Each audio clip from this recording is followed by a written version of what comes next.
My name's John Hecht, and I am the Special Projects Manager for CropQuest. And today, we're going to talk a little bit about weather. It's very interesting when you start talking about weather. If you're involved in agriculture in any form or fashion, within 5 minutes of a conversation, typically the discussion will turn to weather. And I think a lot of this is because weather is something we cannot control.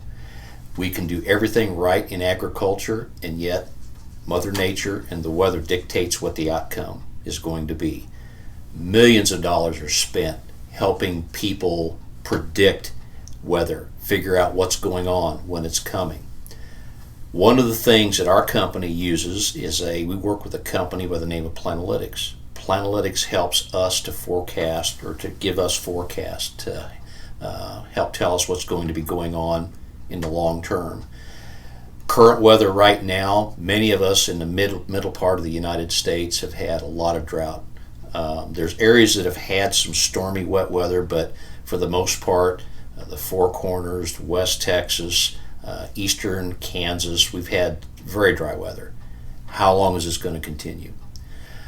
The Planalytics people are telling us that because the ocean temperatures are changing, we're swinging into an El Nino event. The ocean temperatures are warming up. El Ninos tend to mean more moisture for the middle part of the country. So they're predicting to us that by November of this year that things should begin to cool off and to get more moisture. Should continue up through spring of next year, wet and cooler. So hopefully we'll be able to replenish some of our soil profiles and get through the winter, get some snowpack, and be in better shape for the 2019 crop season. Evapotranspiration is the amount of water that any crop uses in a day, week, and a month. What we try to do as agronomists in the field working with growers is help them to predict how much water that crop is going to use. Evapotranspiration is one of the numbers, a calculated figure that helps us to figure out just how much water the crop will use. Evapotranspiration can be affected by a lot of things. Wind speed, humidity, temperature.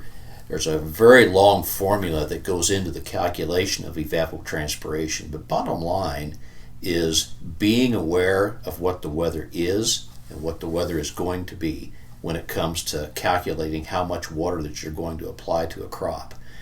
If you see that weather and temperatures are going to be cooler, that tells me that the crop may not use as much water in the coming week or 10 days, and so irrigation amounts can be reduced to some extent.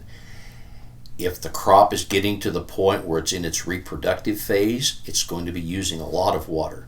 And if the temperatures are going to be hot, that tells me that we're going to have to be really getting a lot of water to that crop to help it produce to its maximum potential.